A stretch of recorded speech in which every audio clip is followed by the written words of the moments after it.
CDKL5 is a genetic disorder. CDKL5 is the name of the gene. The gene is required for synthesis of a protein that's required for normal brain development. Without it, it causes a condition where people with it have severe epilepsy, severe developmental delays. They have CVI, that's cortical vision impairment. They have gastro problems. Some won't walk or talk. Hi. Being part of the CDKL5 community is huge. Having other people to talk to, we all help out each other because it does take a village to raise a child with a disability.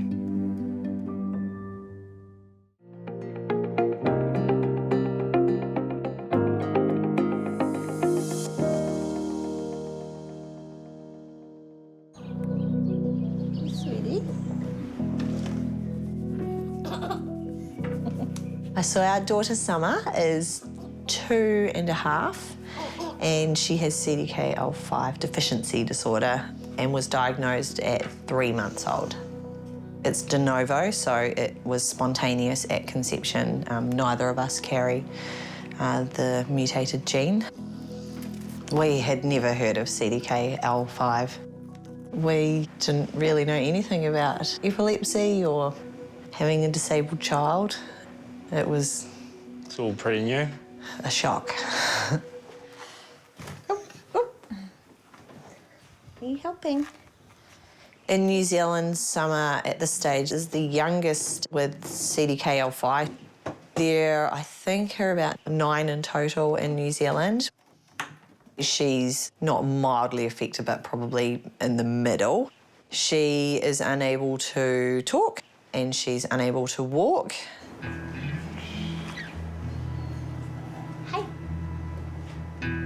Summer. Can you look this way? I had a normal pregnancy. There were no problems. Very strong. Summer was born a very healthy 9 pound 15 ounces with a full head of hair. And then around the time she was 3 weeks old, I noticed she was starting to have some unusual movements. To the right. Wasn't it? 5 days. She was in hospital having every test. When we were given the diagnosis, we Googled it, 'cause that's what we'd been told to do. Yeah, it was shock. It was disbelief, anger. Your newborn baby has just had their life taken from them. That's how it felt. My mind was going a million miles an hour, you know. A bit of self-doubt, a bit of blame, thinking, you know, it was my genes and things that did this. But once we saw Summer, compared to what we read about the condition and then what we saw as time went on, we realised we weren't in that box. It took a while and it's still processing if you think about it deep down, I suppose. But we're in a lot better place now than we ever were back then. Ready for another bounce? How you doing, Caden? Trying to get out of jail. We decided to have another baby fairly soon after Summer. There were a number of reasons. Yeah, there were. It was a big decision. It was.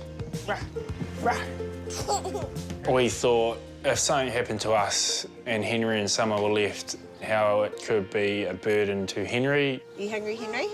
He'd have Summer, but... No support. Yeah, so a big part of that was if we can have 2 other kids there to help and support each other and give us peace of mind, then it would help.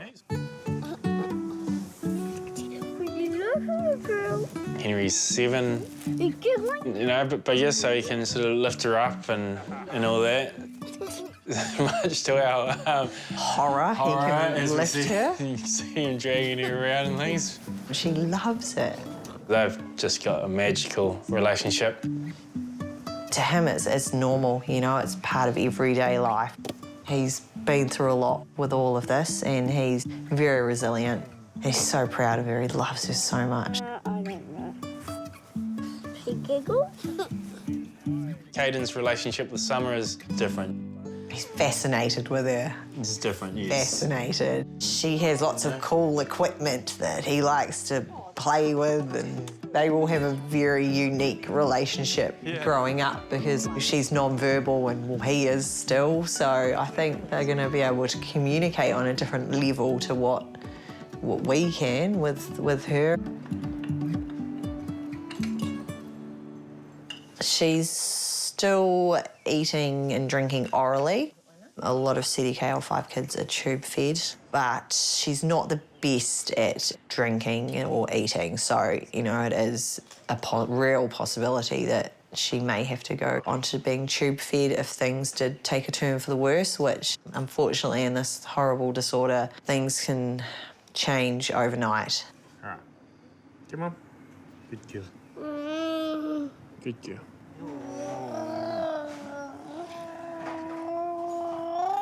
You're okay. She's just awesome. You've got to have several cuddles a day to get your day complete. Summer cuddles are the best. Yeah. Loud noises from the outside world just sort of disappear for a moment.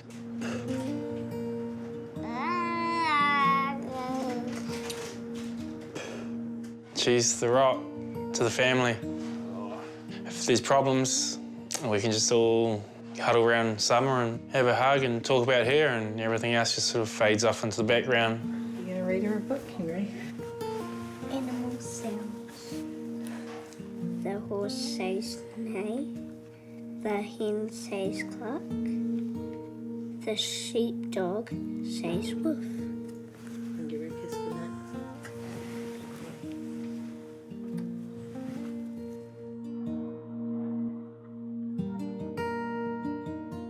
Seizures are the main symptom of the disorder.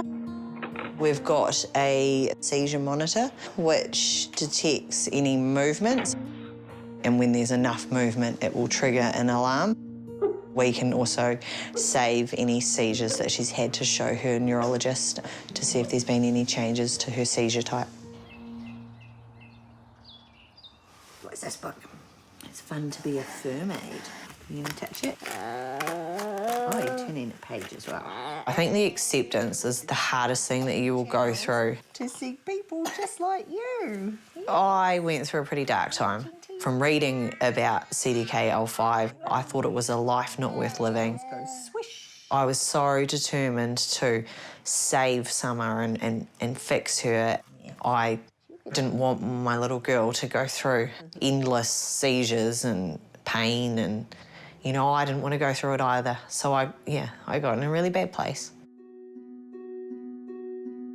Fortunately, I had some counselling. Talked it all out and worked through it. To actually ask people for help was very hard, but you have to do it. We adjusted as a family. Every night we just sat down and we just talked about it. We talked about how Summer was, our goals. I'm not much for sharing my feelings, but I'm pretty big on talking about Summer. We didn't give in to letting go of the outside world, which kept us going. It reset us and gave us our strength back. I have a group of mums that I catch up with. Hi. It's really important to me, like they're my go-to now. Oh, sleepy. We all seem to go through the same challenges. We just get each other. Jump in the bed with her. Yeah. I couldn't be without my CDKL5 mums. They've been a big part of my life. How many days a week is Emery at school now? 4 days. Four full days. She does lots of standing in her standing frame, and yeah, they're now that we've shown them the technique for walking her, they walk her around the place. And Cool. yeah, she's doing really well. We met the Emerys fairly early on in the journey. Another 2 appointments for the year. We've got The family and the beautiful girls and everything helped us a lot mentally, and just how they were coping, because they cope very well. Yeah. Time to wake up, sweetheart. Emery is our youngest daughter, and she's 5 years old. Hello. I think Emery is a pretty cheeky, Yeah. cool little girl. I'd say she's really chilled out, Yeah. loves being around other people. Who's going to carry her out today? It wasn't until she was about 2 weeks old that we noticed that she wouldn't fix, or like there was no mutual gaze. We got the results when she was 20 months old. It wasn't actually until Maria started having seizures that the wheels start really turning to actually try and find out what was actually going on.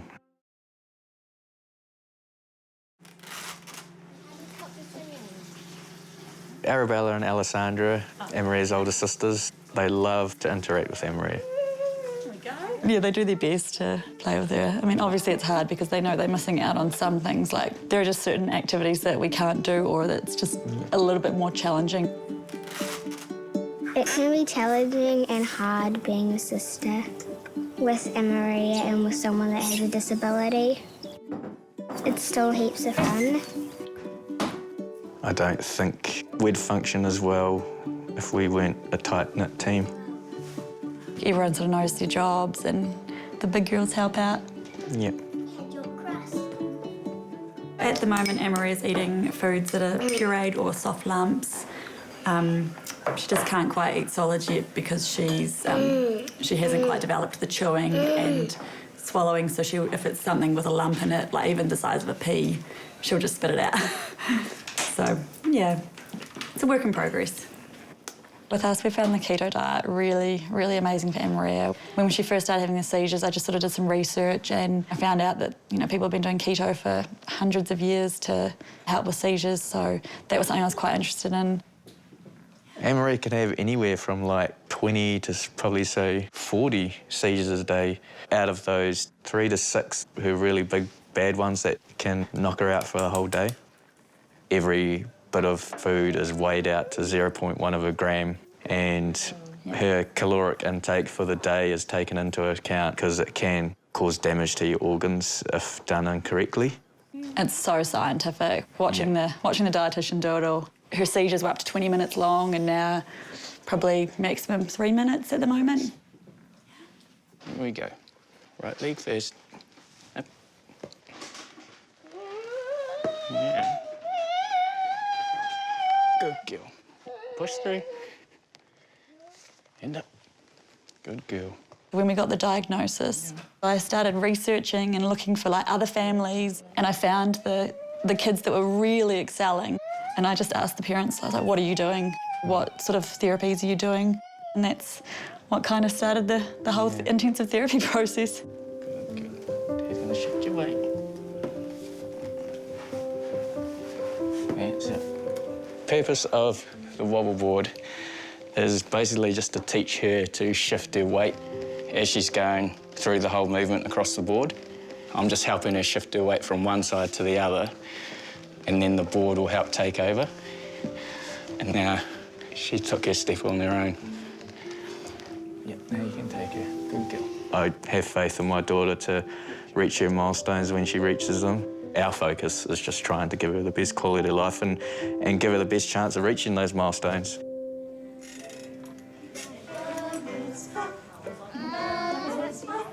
Maria goes to the conductive education unit at Addington Primary School. We kind of had a look around different special schools and also mainstream school. We just sort of felt that the conductive education unit best fit with what we've been trying to do at home. We want her to be as independent as she possibly can be. Not sitting in her wheelchair all day was a big thing for us, and they're really about getting her up and moving. So yeah, even though it takes about 45 minutes to get her there in the morning, it's worth it. Her dad was amazing because he showed us how can we walk with her like this. So we learned from him. So now we enough brave to continue that walking. It's really challenging having a rare disorder just because we can't take her to an after-hours doctor because we just spend so much time educating them.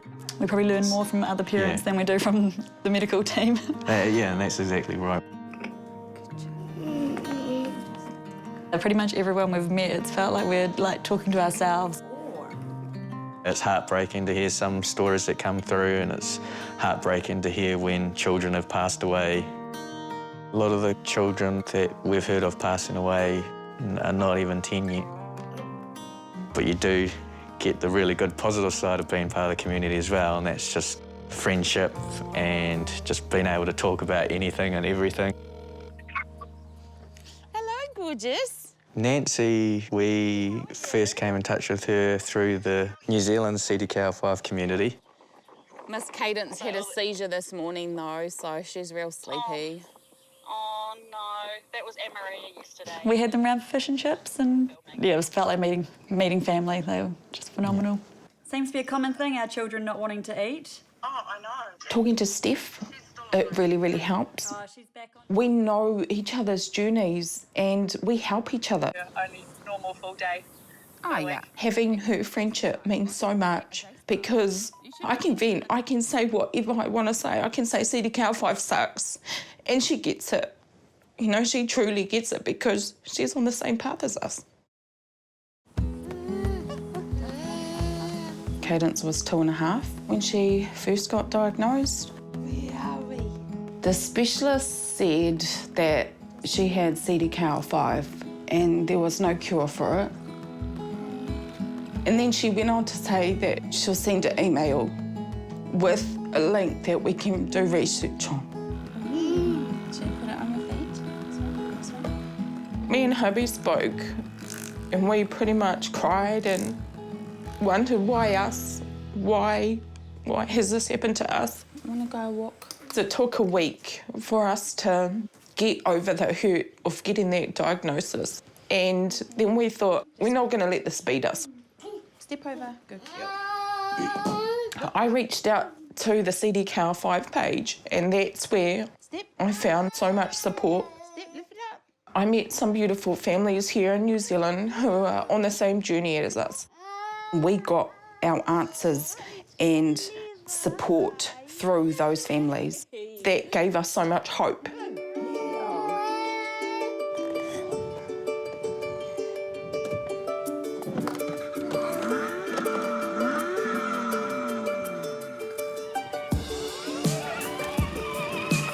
CDKL5 affects Cadence in the way of seizures. She's been classed as globally delayed. Her vision impairment, she has had to wear glasses. They said she wouldn't walk or talk, but she's baby gabbling now and she's taken her first independent steps. She's such an amazing young girl. She can bring a smile to anybody's face. She's got this real sassy attitude. She can have like a million emotions in a minute.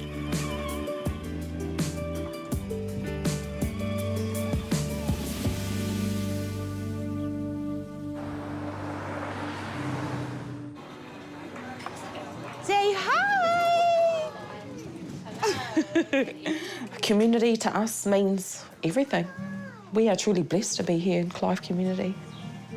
The expenses of having a child with a disability, having to buy the equipment that she needed, it's extremely expensive.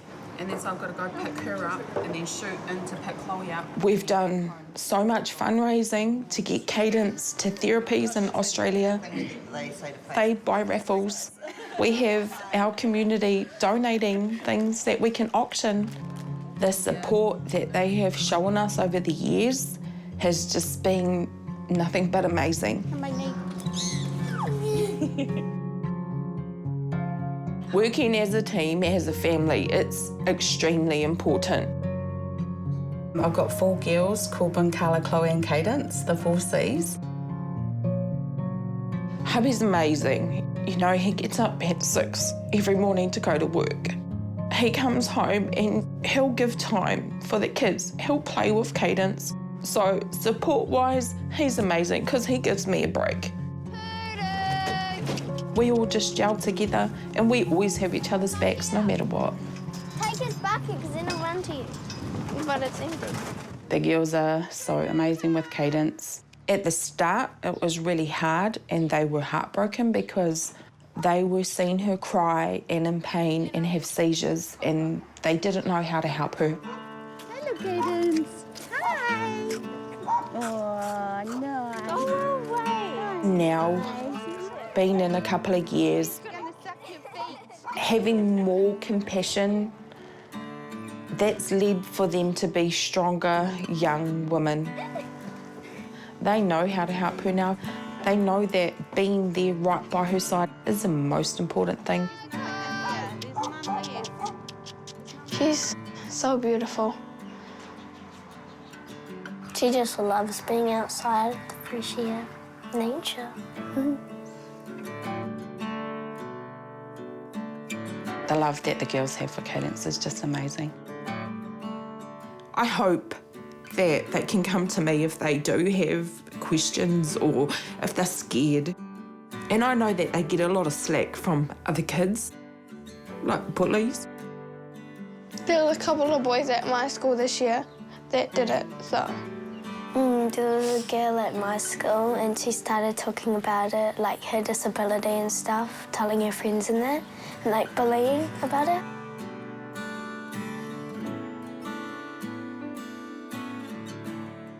It's annoying because I don't think they understand.